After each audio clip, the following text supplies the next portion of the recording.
Assalamualaikum warahmatullahi wabarakatuh. Selamat pagi anak-anak. Berjumpa kembali bersama Bu Dewi di sini. Hari ini kita akan belajar tentang matematika, yaitu bangun ruang. Tahukah kalian apa itu bangun ruang? Ya, bangun ruang adalah bangun berbentuk 3 dimensi yang terdiri dari bidang-bidang yang mana terdapat isi atau ruang di dalamnya. Hari ini kita akan memperdalam bangun ruang, yaitu kubus. Kalian pasti sering menjumpai bangun ruang berbentuk kubus di dalam kehidupan sehari-hari. Contoh seperti kotak kapur, tempat sampah berbentuk kubus, kemudian permainan Rubik atau dadu, dan banyak lainnya yang berbentuk bangun kubus. Di sini Ibu mempunyai contoh bangun kubus. Bangun kubus yang terdiri dari berapa sisi kemarin? 6 sisi, yaitu sisi yang berhadapan sama bentuknya, yaitu terdiri dari sisi datar berbentuk persegi. Di sini bangun kubus mempunyai 6 sisi yang jumlahnya ukurannya sama ya. Jadi ada sisi atas, sisi bawah, sisi samping kanan dan samping kiri, kemudian sisi depan dan sisi belakang. Jadi kejumlah sisinya ada 6, berjumlah 6.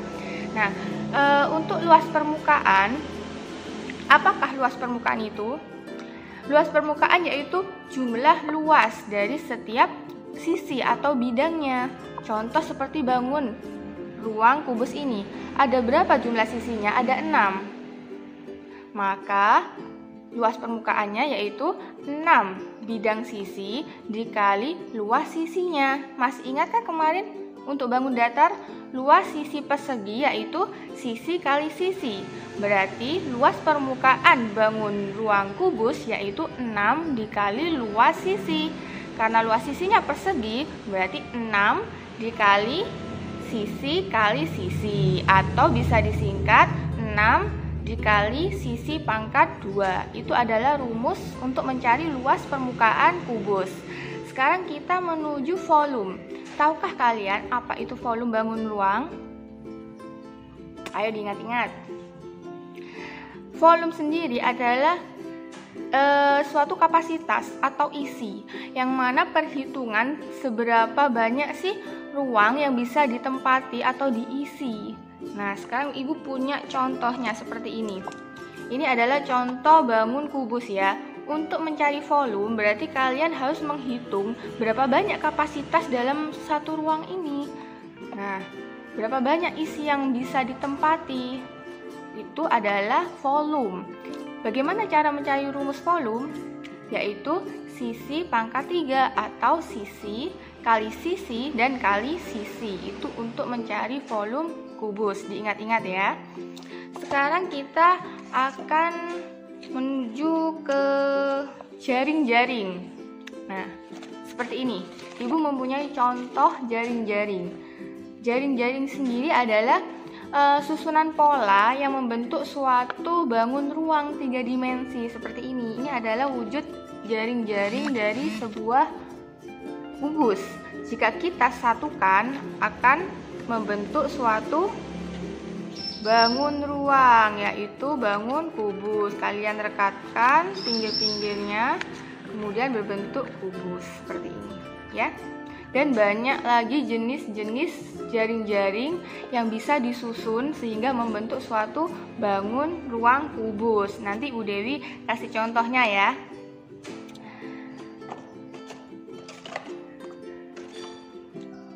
Ketika kalian sudah menyiapkan jaring-jaring, kemudian kalian susun jaring-jaring tersebut, maka akan membentuk suatu bangun seperti ini ya.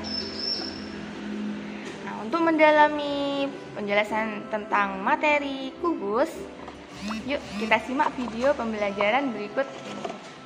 Selamat menyaksikan. Nah, hari ini kita akan belajar bangun ruang, yaitu tentang kubus. Kalian sekarang amati gambar pada layar HP kalian. Ini adalah benda-benda yang berbentuk kubus di sekitar kita. Jadi ada komputer, kemudian ada Ka'bah, ada kotak, dan lain sebagainya. Sekarang kita akan mengenal unsur-unsur kubus. Yang pertama yaitu adalah sisi. Sisi kubus adalah bidang persegi yang membatasi bangun ruang kubus. Sisi kubus sendiri terdiri dari sisi tegak dan sisi datar. Kalian amati yaitu sisi tegak. Pada gambar yang berwarna hijau itu adalah sisi tegak sebelah kanan dan sebelah kiri. Kemudian untuk membedakannya, gambar kedua yang berwarna ungu adalah sisi tegak depan dan belakang. Jadi total ada 4 sisi tegak. Yang kedua adalah sisi datar. Kubus mempunyai 6 bidang sisi. Sisi yang sama berupa persegi. Kalian bisa amati pada gambar, itu adalah sisi datar atas dan bawah. Jadi totalnya ada 2 sisi datar. Jika dijumlah 4 sisi tegak ditambah 2 sisi datar, jadi jumlah sisi pada kubus yaitu 6. Unsur yang kedua yaitu rusuk. Kubus terdiri dari 8 rusuk mendatar dan 4 rusuk tegak. Jadi kubus mempunyai total 12 rusuk yang sama panjang. Rusuk kubus sendiri adalah ruas garis yang merupakan perpotongan 2 bidang sisi. Selanjutnya yaitu unsur diagonal bidang. Diagonal bidang disebut dengan diagonal sisi, yaitu diagonal yang terdapat pada sisi kubus. Pada setiap sisi kubus terdapat 2 diagonal yang disebut dengan diagonal bidang. Jadi diagonal adalah garis yang miring ya. Dari titik sudut pojok atas, kemudian kalian tarik sudut pojok yang bawah. Itu membentuk suatu garis yang dinamakan diagonal. Kubus sendiri mempunyai total 12 diagonal bidang yang sama panjang. Terdapat dari mana? Yaitu 6 sisi kubus dikali 2 diagonal sehingga berjumlah 12 diagonal sisi. Selanjutnya yaitu diagonal ruang. Diagonal ruang adalah ruas garis yang menghubungkan 2 titik sudut tidak sebidang yang saling berhadapan.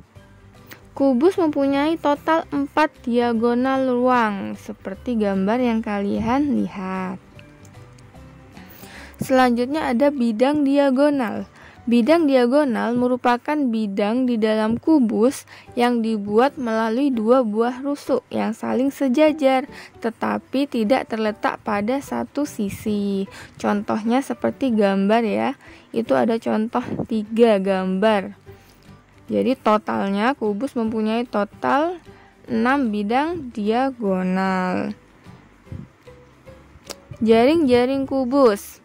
Nah, jaring-jaring kubus ini macam-macam ya. Jadi ketika kita buka, maka akan membentuk suatu pola yang dinamakan jaring-jaring kubus, yang mana jika disatukan akan membentuk satu ruang, yaitu bangun ruang kubus. Ada bermacam-macam, kalian bisa pilih. Selanjutnya yaitu luas permukaan kubus. Luas permukaan kubus yaitu jumlah dari setiap sisinya. Jika dibuka, maka akan menjadi jaring kubus seperti gambar yang nampak pada layar. Rumus luas permukaan kubus yaitu kejumlah sisinya yang berjumlah 6 dikali luas persegi. Masih ingat kan luas persegi? Luas persegi adalah sisi kali sisi. Sehingga jika kita gabungkan, luas permukaan kubus yaitu 6 dikali sisi pangkat 2. Lalu bagaimanakah untuk mencari volume kubus? Volume kubus yaitu disebut juga dengan isi atau kapasitas, yaitu perhitungan seberapa banyak ruang yang bisa ditempati dalam suatu objek. Kalian bisa amati gambar pada contoh di layar tersebut. Yang nomor 1, di situ tampak suatu kotak besar berbentuk kubus yang diisi kubus satuan kecil-kecil. Di situ ada 12 kubus satuan. Dari manakah 12 kubus satuan tersebut? Jika menggunakan kubus satuan, maka dihitung jumlah kubus satuan yaitu sisi panjang dikali sisi lebar dan dikalikan sisi tinggi ke atasnya. Kita bisa lihat contoh pada gambar nomor 1. Sisi panjangnya yaitu berjumlah 3 kubus satuan. Sedangkan untuk sisi yang melebar yaitu berjumlah 2 kubus satuan. Sedangkan untuk sisi tinggi juga berjumlah 2 kubus satuan. Sehingga jika digabungkan yaitu 3 kubus satuan dikali 2 kubus satuan dikali 2 kubus satuan, sehingga 3 dikali 2 menjadi 12 kubus satuan, atau sisi panjang dikali sisi lebar dikali sisi tinggi. Sehingga kita dapat menyimpulkan rumus volume kubus yaitu sisi dikali sisi atau sisi pangkat 3. Sekarang masuk ke materi contoh soal. Yang pertama, diketahui sebuah kotak surat berbentuk kubus dengan panjang salah satu sisinya yaitu 10 cm. Berapakah luas permukaan kotak surat yang berbentuk kubus tersebut? Sekarang kita bahas bersama ya. Diketahui sisi kubus atau disimbolkan dengan S yaitu sebesar 10 cm. Ditanya, luas permukaan kubus berapakah? Sekarang kita jawab. Luas permukaan kubus kita masukkan rumusnya yaitu 6 dikali sisi kuadrat atau sisi pangkat 2. Sehingga 6 dikali sisinya tadi diketahui 10, kita masukkan 6 dikali 10 dikali 10 cm. Kita hitung dulu 2 angka. 6 dikali 10 kemudian dikali 10. 6 kali 10 adalah 60 cm dikali 10 cm, sehingga luas permukaan kubus yaitu sebesar 600 cm persegi. Contoh soal nomor 2 yaitu tentang volume. Diketahui sebuah kotak surat berbentuk kubus dengan panjang salah satu sisinya yaitu 10 cm. Berapakah volume kotak surat yang berbentuk kubus tersebut? Kita bahas ya. Diketahui sisi kubus yaitu 10 cm. Ditanya yaitu berapakah volume kubus? Kita jawab volume kubus yaitu sisi pangkat 3, yaitu sisi dikali sisi dikali sisi. Sisinya adalah 10 cm, berarti 10 dikali 10 dikali 10 yaitu berjumlah 1000 cm kubik. Kalian coba ya, belajar sendiri, kalian amati. Terima kasih, semangat belajar. Nah, bagaimana kalian sudah mempelajari tentang bangun ruang kubus hari ini, yaitu tentang pengertian bangun ruang, bagaimana cara mencari luas permukaan kubus, dan bagaimana mencari volume bangun kubus. Untuk memahami pendalaman materi kalian hari ini, Bu Dewi akan berikan soal. Kerjakan baik-baik, dan jika tidak paham, silakan bertanya kepada Bu Guru. Terima kasih, sampai jumpa pada video pembelajaran berikutnya. Tetap jaga kesehatan. Sampai jumpa. Wassalamualaikum warahmatullahi wabarakatuh.